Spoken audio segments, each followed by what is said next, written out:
New WWE signings revealed, plus an AEW debut plan being revealed, and so much more. It's all coming up right here on The Ango Show.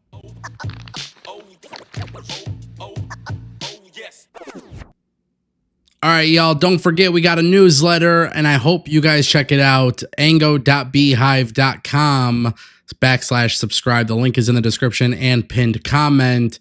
I'm going to keep you guys updated on that 100K giveaway, plus so much more. Let's kick things off with WWE on Netflix, because Netflix has revealed on their own platform WWE Raw is expected to be TV-14. They have listed SmackDown as mature and WWE NXT as PG. Now, keep in mind, internationally, folks will be able to watch WWE programming on Netflix. And obviously in America, we'll be able to watch Netflix, WWE Raw. Obviously SmackDown's on USA, NXT's on the CW. There's been rumors about Netflix being TV-14. Triple H has talked about it being a little bit more different because there are less rules being on Netflix. Now Netflix is putting it out there, TV-14. And obviously this is generating a lot of conversation. I think a lot of people are expecting the Attitude Era to come back. I say limit your expectations. I think you would be an absolute fool to think that WWE will potentially do anything that could remotely hurt any potential sponsorships. With that being said, do I expect more risky situations on TV where, wrestlers are swearing a little bit more? Yeah, that's pretty risky. It's risky business. But do I expect WWE to be a little bit more uncensored? I do. Do I think promos will have more swear words being uncensored? I do. Will the crowd be censored for, swearing? I don't think so. I don't think we're going to see that much censorship on WWE Raw. Does that mean WWE is going to be very risque in the sense of their storylines? And quite frankly, a lot of people think that will be the case. I'm saying don't get your hopes up, because whatever is on Raw, if it's bad for TV, then WWE will not show any replays or any sort of video packages on SmackDown or NXT. It's going to change the way they do their shows. Even though there is a brand split, their shows all do counteract each other in certain ways. I think a lot of people think WWE is going to bring the Attitude back. The Attitude Era is never coming back. I just don't ever foresee that happening. But I do see some little changes. Maybe we'll see some blood. Maybe we'll see a little bit more of that. But other than that, I would expect a lot of the change to be minuscule, even though Netflix is throwing it out there. That's TV-14. Look, if I had it my way, it should be completely uncensored. Completely. It's on Netflix. There's other shows that are on Netflix that are completely uncensored. That's how I see it. All right, guys, we know Mike Bailey is headed to AEW. We know that's the expectation. Obviously, I've read your guys' comments. A lot of people felt like he should be going to NXT. Some people agree with me on that. Some people just simply don't. A lot of people like the idea of Mike Bailey going to AEW. If you're one of those people, you are going to love this news. PWInsider.com has reported that the belief within AEW is that Speedball Mike Bailey will debut as part of the Continental Classic. Fightful Select was the first one that reported Bailey's contract expired on November 1st, and the belief is that he's AEW bound. This is obviously very big news if you're a fan of Speedball Mike Bailey, and if you're a fan of AEW, you're going to love this. The Continental Classic is awesome. I actually enjoyed the Continental Classic a lot last year. I thought it was a very impressive tournament.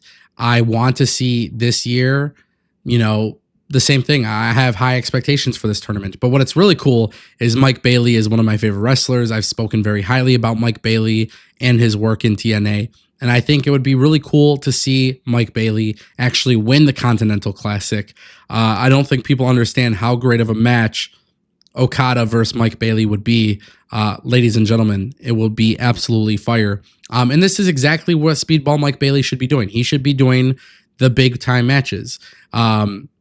I'm afraid that he is going to be on Collision and Rampage, and he's not going to be a main act because obviously the roster is so bloated. But if you make Speedball Mike Bailey a participant in the Continental Classic, have him go all the way, have him win the entire thing. This guy is arguably the most active wrestler in the industry. He wrestles more than anybody else. And on top of that, he does a freaking phenomenal job doing so. And let me just add this, because this is the most important part that some people just can't seem to get into their head. So let me put it into your head for you. Not everybody needs to be a champion, okay? Let's not get that twisted. Speedball Mike Bailey does not need to be the Continental Champion. He doesn't need to be the TNT Champion. He doesn't need to be the World Champion. He doesn't need to do any of those things. And whether or not he wins those belts doesn't determine whether or not Mike Bailey is successful in AEW. What needs to happen, quite frankly, is this. Speedball Mike Bailey needs to be on television every single week. And that's it. He needs to be on Dynamite. Because being pushed away for Rampage and Collision is just simply not working for anybody else that it's happened to. Look at Ricochet.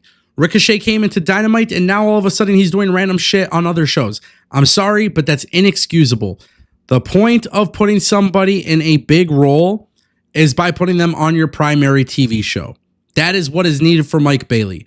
Mike Bailey doesn't have to be a champion, but he will be looked at as a very prominent figure of the AEW brand if he is highlighted throughout AEW Dynamite.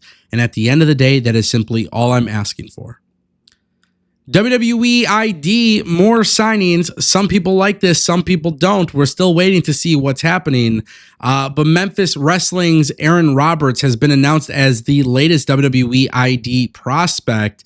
There's been several over the past week. Aaron Rourke was one of them as well. WWE ID is obviously generating a lot of conversation on social media.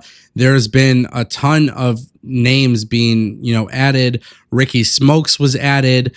Zoe Sager, or Sager, I believe is how it's pronounced. That was another one. I mean, we're at the point where there's like 15, maybe that's an exaggeration, but there's like 15 signings roughly that WWE has already made since announcing WWE ID. And look, I think the real question that I have here is, how is WWE involved with WWE ID? You're giving people a path to the WWE. There's benefits to being in WWE ID. A lot of indie talent are super excited about this, but the IWC isn't. And I think sometimes, as much as I disagree with the IWC, there have been a couple valid points here in the sense that maybe WWE is trying to monopolize pro wrestling. Do I think that's what they're doing here? Honestly, it's too early to tell. But I do like the idea of the program if you're just simply giving people a path, an opportunity. But obviously, if you're preventing AEW from signing anybody under WWE ID, that's problematic. And I think that's a big issue. But really what this should be doing is sparking a conversation about AEW and how they recruit talent, because they're just taking guys that are relatively known on the indie scene or relatively known in WWE or TNA, and that's kind of all they're doing. WWE is going through the independent scene. WWE is going through college athletes. They're going through the NIL program.